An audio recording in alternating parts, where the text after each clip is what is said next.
The first time I said no to my family, I was 30 years old, standing in my parents' cottage kitchen with a flute of cheap Prosecco going warm in my hand, and I watched my father's face do something I'd never seen it do before.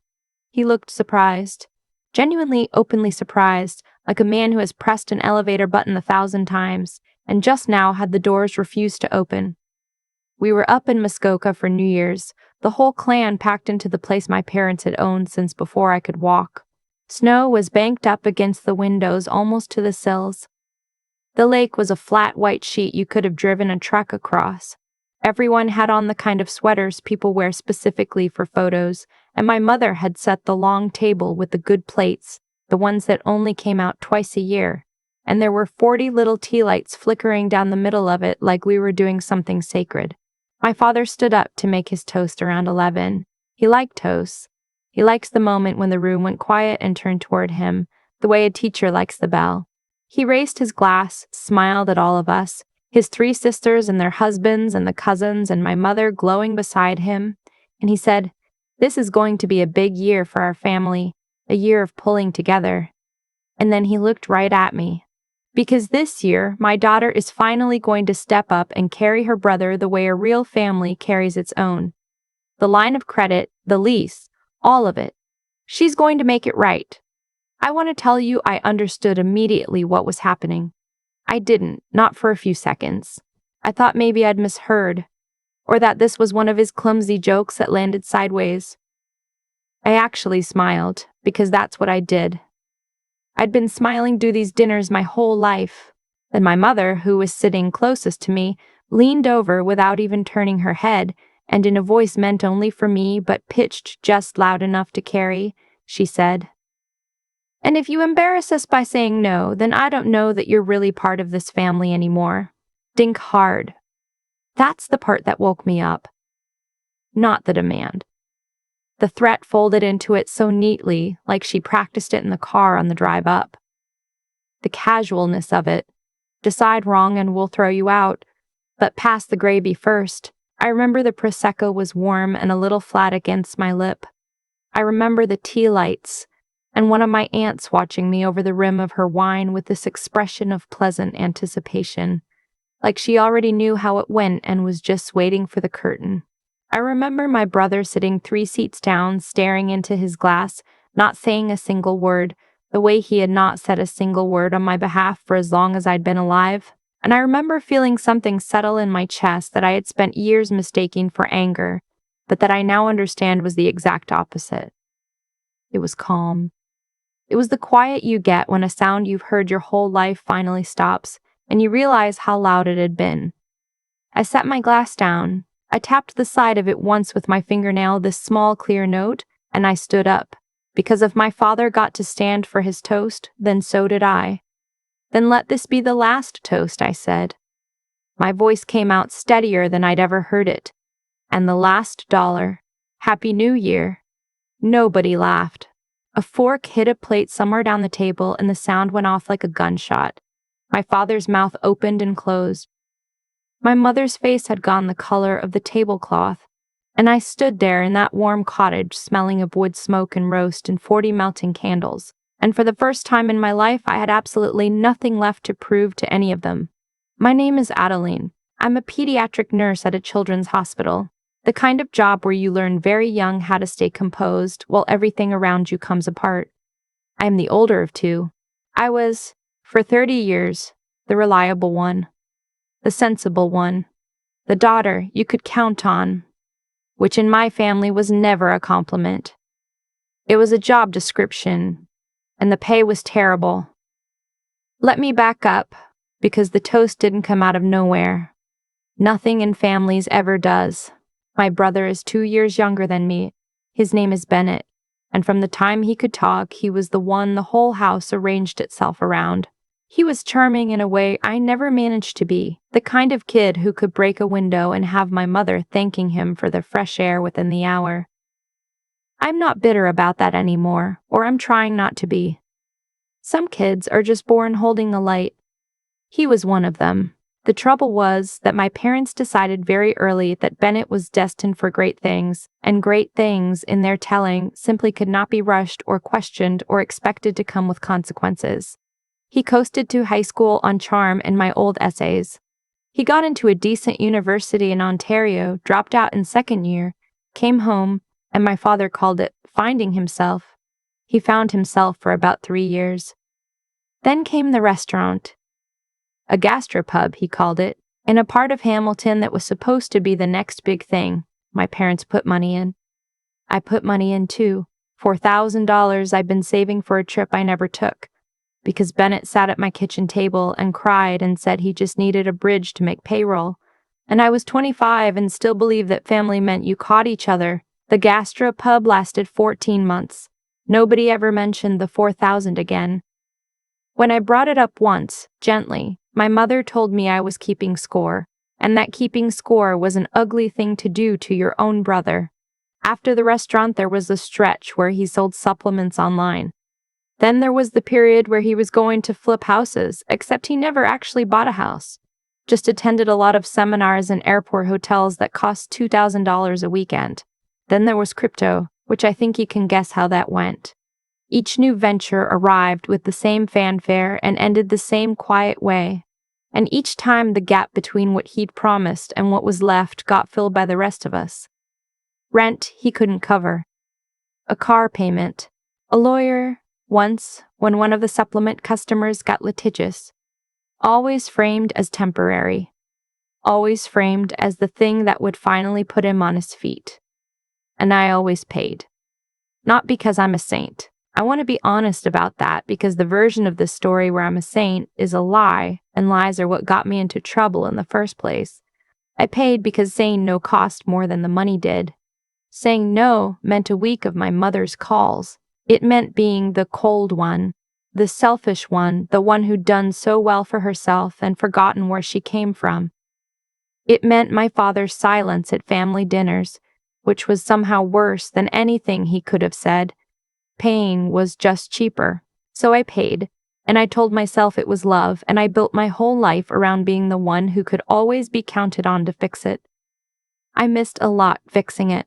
I worked doubles and holidays and picked up shifts other nurses begged off, and I lived in a one-bedroom I could have upgraded years ago, and I told myself I was being disciplined when really I was just keeping a reserve topped up for the next time my family needed bailing out.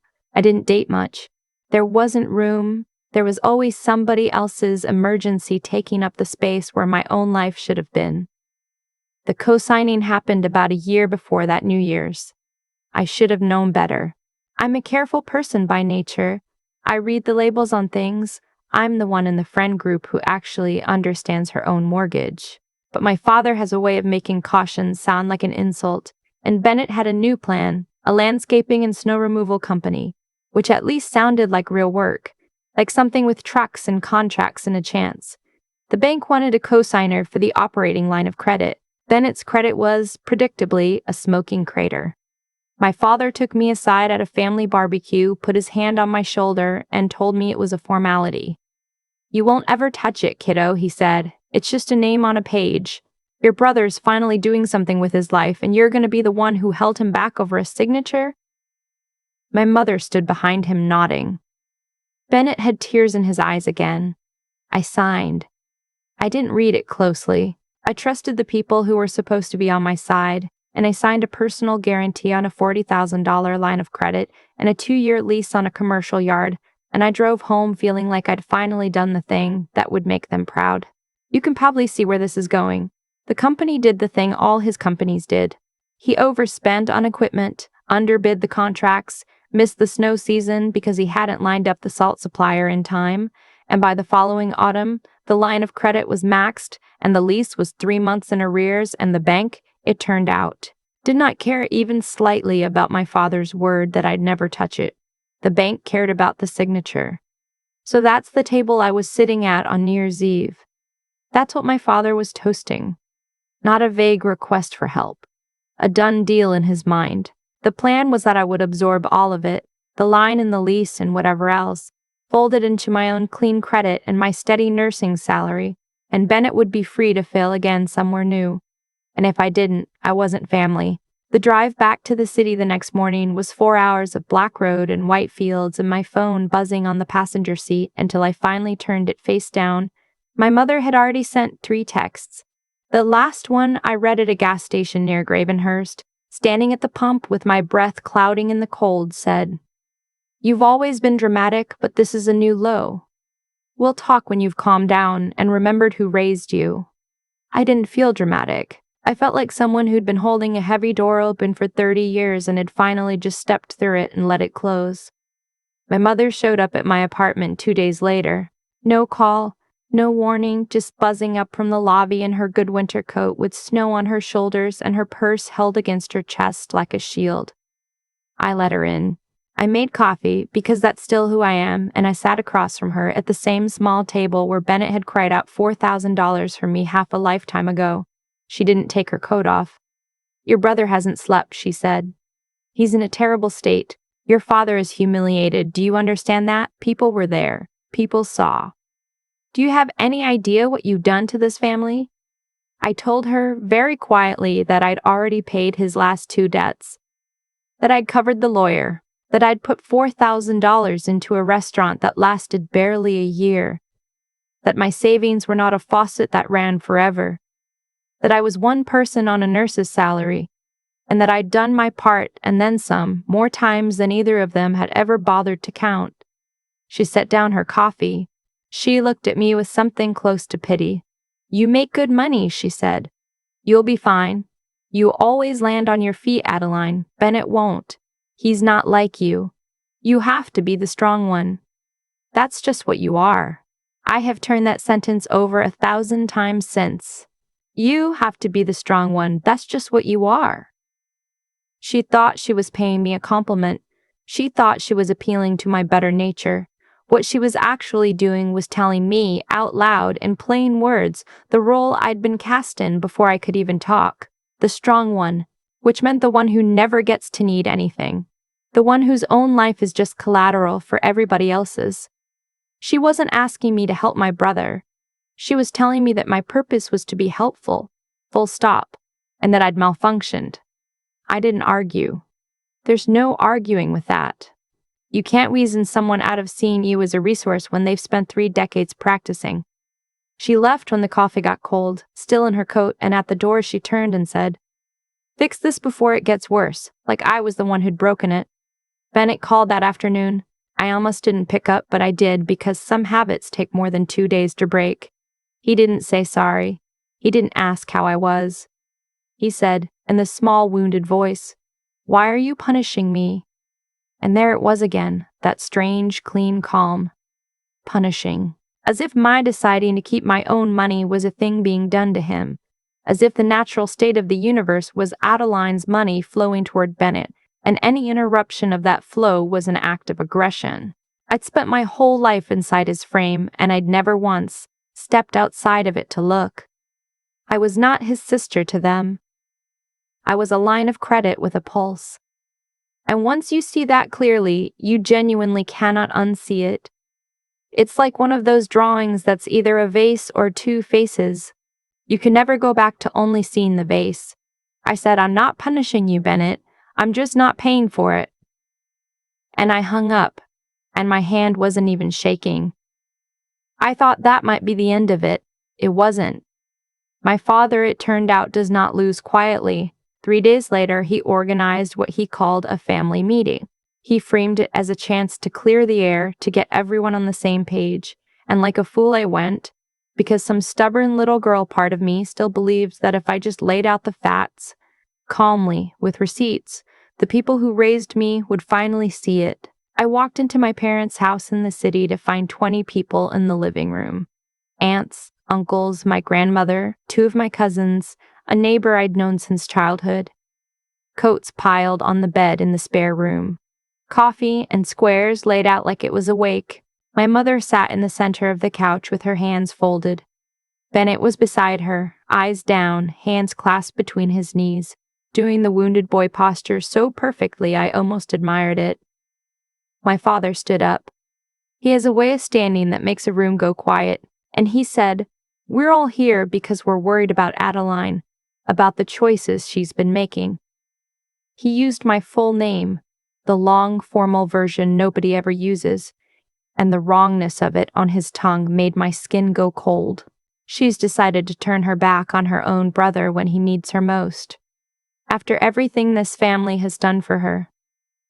A murmur went around the room. My grandmother shook her head slowly. One of my aunts said, not quite under her breath, "After everything, like an amen." I tried to speak. My mother raised her hand, not even looking at me. The way you'd quiet a child interrupting. "This isn't a debate," she said. "This is about accountability." And that was the moment, the one I still feel in my body when I think about it. Because I understood, standing in the living room I grew up in, surrounded by people whose faces I'd known my entire life, that they were not interested in any facts I might bring. They didn't want the spreadsheet I'd printed and folded in my coat pocket. They didn't want to hear about the 4,000 or the lawyer or the signature my father had sworn I'd never touch. They had a story, and in the story I was the villain, the rich, cold daughter abandoning her struggling brother, and 20 people had been invited specifically to nod along to it. They weren't asking for money anymore.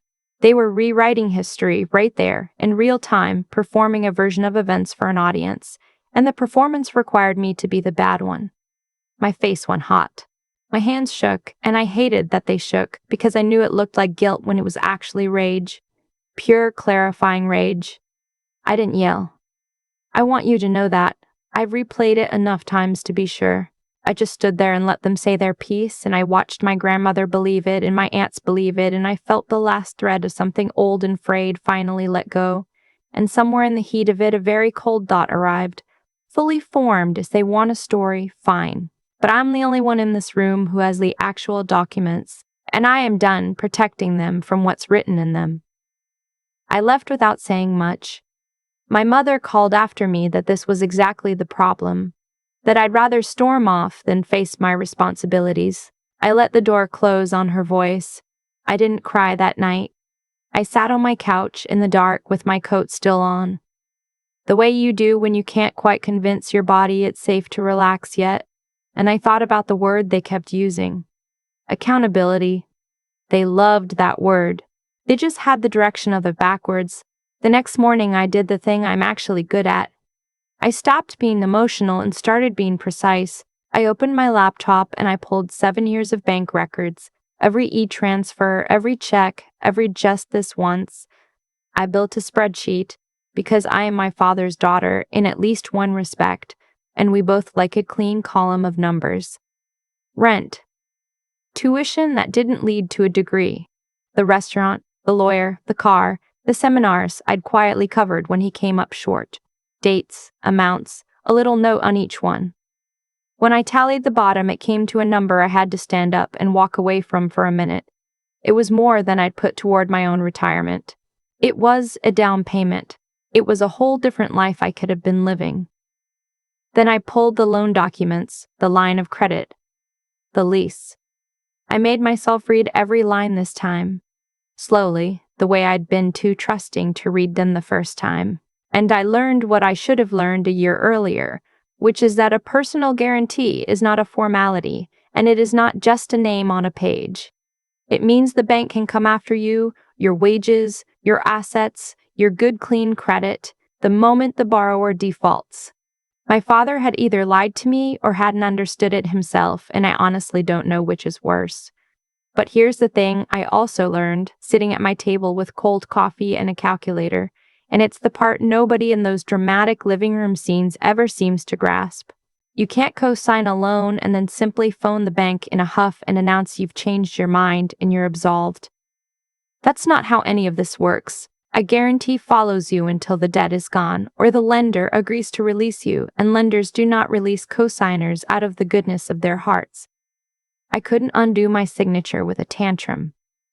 What I could do was stop adding to the fire and start, methodically, getting myself out. So I called a lawyer, not to threaten anyone, to understand exactly where I stood and what my options were. She was blunt with me in the way good professionals are. The guarantee was valid. I was on the hook for what was already drawn. but I could absolutely refuse to put another cent in. I could make sure no new debt was ever taken in my name, and we could approach the bank about my options, because a maxed line and a defaulting borrower meant the bank was about to have a problem too. And banks, unlike families, are extremely motivated by solving problems that cost them money. I went to the bank myself.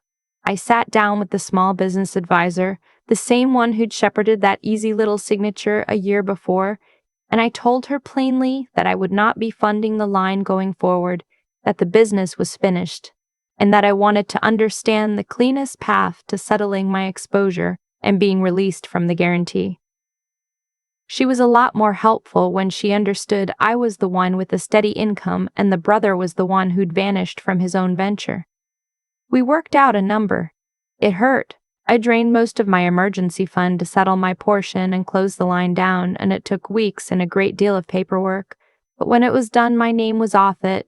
Clean. The lease I handled separately, negotiated down, paid out my share, walked away. It cost me a brutal amount of money, but it was a wall, not a hole. A one-time cost with an end to it instead of the bottomless thing Maid wanted, the open faucet running into my brother for the rest of my life. I'd rather pay once to be free than pay forever to be loved on those terms. And the most important thing I did cost nothing at all. I went quiet. No more explanations. No more spreadsheets offered up to people who didn't want them. No more defending myself in living rooms full of people who'd already decided. I sent one short, polite, professional message to my parents, letting them know I'd settled my own obligations on the loan and that I would not be involved in any future financial matters concerning my brother, and then I simply stopped responding. To the guilt texts, to the angry ones, to the long voicemails my mother left that swung from fury to tears and back inside a single minute, I read them. I didn't react. I let the silence do what silence does. It took about 2 weeks for the world they'd built to start to wobble, and it wobbled because I'd been the thing holding it level the whole time. The bank, with no co-signer left to lean on, and a borrower who'd stopped showing up, called the line. Doors that had always swung open for Bennett because there was always an Adeline behind him quietly guaranteeing things, stopped opening. The equipment got repossessed. The yard lease, once I'd paid out only my own share and refused the rest, came down on him alone. For the first time in his entire charmed life, my brother stood in front of a consequence with no one positioned to step in front of it. My father called. I let it ring twice, and then I picked up, because I wasn't hiding, I was just done. "What did you do?" he said. His voice was tight in a way I'd never heard from him. I let the quiet stretch a little. Then I said, "I stopped fixing it." That was all. I didn't gloat. I didn't list the years. I just told him the truth in 4 words, and then I waited. He didn't have anything to say to that. I think for the first time he understood that I wasn't bluffing, that there was no version of the next few weeks where I caved at the 11th hour the way I always had. After a long silence, he hung up, and I sat in my apartment and felt the strangest thing, which was nothing pulling at me, no dread about the next ask, no reserve to keep topped up. Just my own quiet life, finally taking up the whole of its own space. They came to my door together about a month later. Both of them on a gray Saturday with sleet coming down. They looked smaller than I remembered, and older, and uncertain in a way that almost undid me. Because whatever else they were still my parents, and I'd spent my whole life wanting them to be proud of me. My mother spoke first. Her voice cracked on the second word. "You didn't have to take it this far," she said. I looked past her to my father, who wouldn't meet my eyes, who stood there with his hands jammed in his coat pockets, staring at the welcome mat. Bennett wasn't with them. That told me everything I needed to know about how it was going for him and about why they'd really come. "He's in real trouble, Adeline," my father said finally to the mat. "You're the only one who can help him now." And I felt it. The old pull. The muscle memory of 30 years reaching to take the weight. I almost stepped back to let them in. But I held the doorframe instead, and I said gently, because I wasn't cruel about it, I already did help him. For 7 years. I helped him until there was nothing left of my own life. I'm done. My mother reached for my arm and I stepped back out of reach, and the hurt on her face was real. But I'd finally learned to tell the difference between hurting someone and being responsible for their feelings. For just a second, the two of them looked genuinely frightened. And I understood at last what they were afraid of. It wasn't losing me. They weren't standing on my step because they missed their daughter. They were standing there because the person who made everything easier had stopped, and they didn't know how to carry their own weight without me underneath it. So that's it, my father said. You're just going to walk away from your family. I opened the door a little wider so the cold air moved between us, and I shook my head. No, I said. I'm not walking away. I'm finally walking toward something. Toward my own life. You should try it. They left without another word. I watched them get into the car and pull out into the sleet, and I closed the door, and the silence in my apartment for once felt like something I'd earned rather than something I was hiding inside of. I heard eventually, through one of my cousins who still talked to me, that Bennett had been forced to deal with the wreckage himself for the first time in his life. No safety net, no quiet transfers, no sister position to soften the landing. I won't pretend I felt nothing hearing it. He's my brother. But underneath the ache, there was something steadier. Because I knew, the way you know a true thing in your bones, that a person who is never once allowed to fail never learns how to stand. They protected him so completely that they'd crippled him, and the kindest thing left to do, the only thing, was to finally stop. My parents stopped calling after that. Not because they understood. I don't think they ever will. They stopped because there was nothing left to ask me for, and asking was the only language we'd ever really spoken. The next New Year's Eve I spent alone, and I mean that as a good thing. I bought myself a decent bottle of wine, the kind I'd never let myself buy when I was busy keeping a reserve for other people's emergencies. I stood at the window of my apartment, my own apartment, paid for with my own money that belonged to no one but me, and I watched the snow come down over the city, clean and quiet and falling on everyone the same. I thought about that cottage, the 40 tea lights, the toast that wasn't really a toast at all, but a verdict, handed down before I'd even been allowed to plead. For 30 years, they'd told me that money was my duty and love was the bill that came with it, and I'd believed them so completely that I'd never once thought to ask whether love that comes with a bill is love at all. It isn't. I know that now. Choosing myself didn't make me cold, and it didn't make me cruel, no matter how many living rooms full of relatives nodded along to the opposite. It just made me free. I raised my glass to the empty room, to the snow, to the version of me who used to apologize for taking up space. Not in anger. Not even in triumph. Just in something like peace. 2 endings I said out loud to no one, and to never again confusing being needed with being loved. The year before had started with their toast and their threat and their 20 witnesses. This one started in my own quiet kitchen, with a glass I poured for myself, and the silence, for once, was entirely mine. For years I thought love was something you proved with your bank account, and it took a cottage full of melting tea lights to show me how wrong I'd had it. When my father raised that glass and my mother folded a threat into the same breath, they weren't asking me for anything. They were collecting on a debt I'd never actually agreed to owe, and the reason it worked for so long, the simple cause and effect. Every time I paid, I taught them that paying was what I was for. Every time I smiled through it, I trained them to expect the smile. You cannot be shocked that people keep reaching into your pocket when you've spent 30 years holding it open and calling it kindness. What finally got me out wasn't rage. Rage would have given them the scene they wanted at that family meeting. 20 relatives nodding along while I shouted myself into the villain they'd already cast. What got me out was sitting down at my own table the next morning and being honest about the math.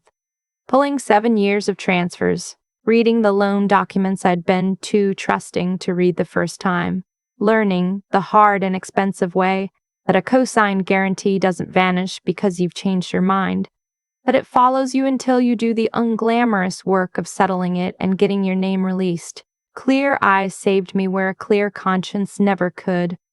I stopped reacting and started understanding, and understanding is what showed me the door. But knowing the way out and actually walking through it are 2 different things, And that gap is where so many people lose their lives to other people's emergencies.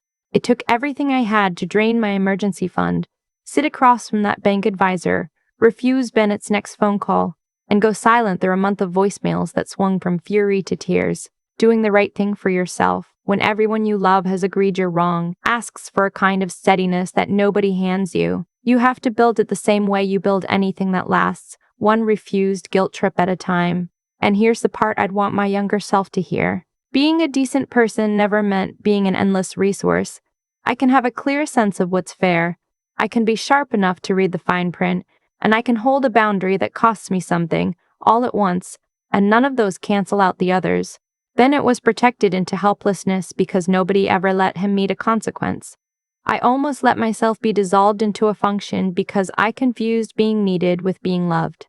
Neither of us was served by it, so I stopped. I paid my own share, closed the door and the rest, and poured myself a glass of wine in my own quiet kitchen a year later. Choosing myself didn't make me cold, it made me honest. And honest, it turns out, is the only ground worth standing on.